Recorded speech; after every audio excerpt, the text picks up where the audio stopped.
퇴근하고 집에 돌아오면 목이 딱딱하고 굳어있는 느낌 한 번쯤은 경험해보지 않으셨나요? 딱 어디가 아프다고 콕 집어가 말하기는 애매한데 불편한 느낌, 그 뻐근함, 사실은 생각보다 훨씬 구체적인 이유에서 시작되는 경우가 많습니다.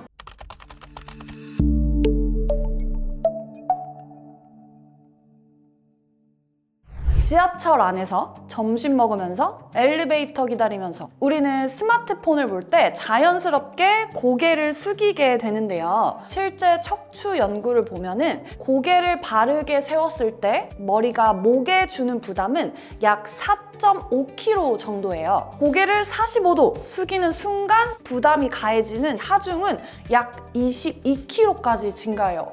엄청 많이 늘어나죠? 쌀포대 반가마니를 여기 목에다가 얹고 있는 거랑 똑같은 거예요. 그렇다고 스마트폰만 문제인 건 아니에요. 사무실에서 컴퓨터 많이 하시잖아요. 이 모니터를 보면서 오래 앉아있는 정적인 자세가 더 위험한 경우도 많아요. 진료실에서 모니터 화면을 계속 오래 보다 보면 어느 순간 목이 앞으로 빠져 있거든요. 머리가 단 1cm만 앞으로 나와도 목뼈에는 대략 5kg 정도의 하중이 추가로 발생합니다. 목 뒤 근육들은 하루 종일 긴장한 채 버티고 있는 거예요. 중요한 건 뻐근함이 단순히 그냥 근육통으로 끝나는 게 아닌 거라는 거죠. 디스크를 감싸고 있는 바깥 섬유륜에 미세한 손상이 생기면 우리 몸의 면역계는 그 부위를 손상된 조직으로 인식하게 돼요. 염증 반응이 시작이 되고 이 물질들이 목 주변 신경을 지속적으로 계속 자극하게 되면 근육은 더 강하게 수축하게 돼요. 아무리 쉬어도 개운하게 안 풀리고 자고 일어나도 다시 뻐근한 이유가 내부 자극 때문이에요. 그리고 이런 상태가 오래 반복되면 결국 디스크가 점점 약해지는 환경으로 만들어지게 되는 거죠. 30대에서 50대 사이에 목 디스크가 많이 생기는 이유도 있습니다. 젊을 때는 디스크 안에 액체와 고체 사이 약간 그 젤리 같은 단단한 구조가 가득 차 있거든요. 나이가 들면서 이 수분이 점점 빠지고 팽팽하게 받쳐주고 있는 바깥 섬유륜도 탄력을 점점 잃게 됩니다. 흡연하시는 분들 이 과정이 더 빨라질 수가 있어요. 디스크 주변으로 영양을 공급하는 작은 혈관들이 담배 때문에 많이 수축이 되거든요. 약해진 상태에서 매일 압박이 반복이 되면은 어느 순간 디스크 외벽이 버티지 못하고 터지면서 안쪽 내용물이 신경 쪽으로 밀려 나오게 되는 거죠. 그리고 목의 문제는 절대 목에서만 끝나지 않습니다. 우리 몸은 경추, 흉추, 요추, 골반 하나의 사슬처럼 연결돼 있어요. 목의 정렬이 무너지면 몸의 균형을 맞추기 위해서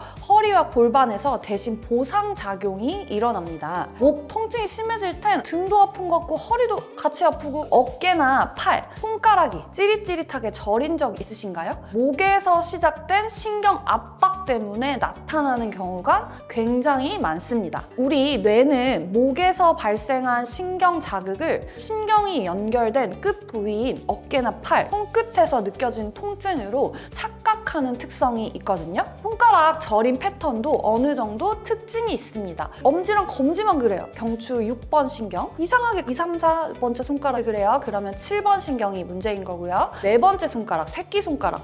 이쪽만 조금 저려요. 경추 8번 신경. 이 문제의 가능성이 생각해 볼 수가 있어요. 특히 이 손가락 저림이 계속 반복이 된다면 이미 목에서 신경이 눌리고 있다는 신호일 수 있어요. 밥을 먹다가 젓가락을 자주 떨어뜨린다거나 잠추 잠그는 게 예전보다 둔해졌다면 단순 통증이 아니라 신경기능 변화까지 진행되고 있다는 중요한 신호일 수가 있습니다. 통증을 좀 줄여보겠다고 목을 강하게 꺾어서 뚝 소리 내시는 분들 좀 있으시죠? 시원한 느낌이 들다 보니까 습관처럼 하시는 경우도 되게 많은데요. 디스크는 위아래 압박보다 비틀리는 힘에 훨씬 취약하거든요. 이미 약해진 이 디스크 테두리에 강한 회전력이 들어가 버리면 안쪽 내역물이 신경 쪽으로 더 밀려 나올 가능성이 훨씬 커질 수 있어요. 목 주변에는 중요한 뇌로 가는 혈관들이 굉장히 많이 지나가거든요. 과한 회전이나 충격이 계속 반복이 되면 실제로 뇌와 관련된 뇌졸중 사례들도 보고되고 있고요.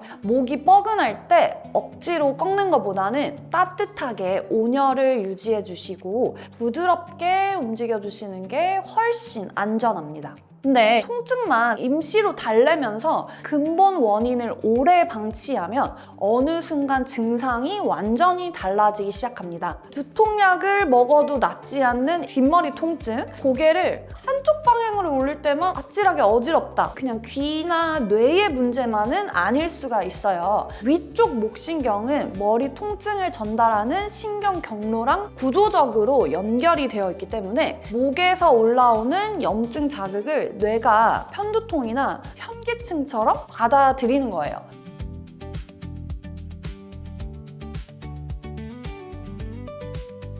그러면 치료는 어떻게 접근해야 될까요? 디스크가 신경을 자극하기 시작하면 몸 안에는 염증 반응이 연쇄적으로 나타납니다. 중요한 건 이 염증 신호를 얼마나 안정적으로 조절하느냐예요. 통증이 반복되는 환경 자체를 줄여주는 방향으로 접근하는 거죠. 실제 치료에는 어느 디스크 신경이 압박되고 있는지를 꼼꼼히 확인합니다. 몸의 정렬과 이 움직임 상태를 함께 평가하죠. 그리고 목 주변 구조를 세밀하게 관리하면서 디스크에 반복적으로 가해지는 압박을 줄여주는 방향으로 치료를 이어갑니다. 이런 관리가 꾸준히 이어지면 보통은 날카로운 통증이 먼저 둔해지고 그 다음에는 손끝 저림이 점점 줄어들고 마지막으로는 목 움직이는 게 훨씬 편해지는 순서로 회복을 느끼시는 경우가 많습니다. 여기서 중요한 부분이 있는데요. 통증이 빨리 줄어들면 치료 이제 안 오시고 다 나았다고 생각하시는 분들이 많으세요. 사실 이 시점이 가장 조심해야 할 시기입니다. 초기에 통증이 줄어드는 거는 염증 반응이 줄어든 거예요. 실제로 밀려나온 디스크 안의 내용물이 안정적으로 회복되는 데는 차이는 있지만 통증이 80% 이상 가라앉을 때까지는 평균 8주에서 9주 이상 시간이 필요하고요. 실제 임상에서도 정말 빨라야 6주,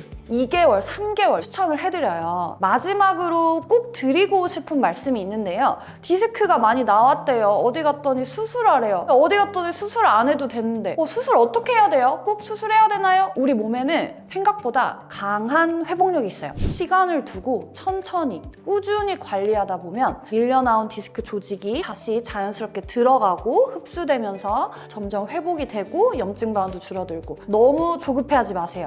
이 몸이 회복할 시간을 충분히 두고 올바르게 관리해 나가신다면 수술대 위 안 올라가셔도 돼요. 일상 속에서도 얼마든지 편안한 목을 되찾으실 수 있습니다. 치료 후에도 가장 중요한 건 결국 생활 습관이에요. 제가 환자들한테 늘 말씀드리는 게 있는데요. 치료 백날 받아봐야 소용없다. 맨날 이렇게 스마트폰 숙이고 보면 절대 안 낫는다. 단순해 보이는 작은 자세 차이가 힘들게 회복한 우리 목 건강을 오래 지켜주는 데에 큰 도움이 될 수 있습니다.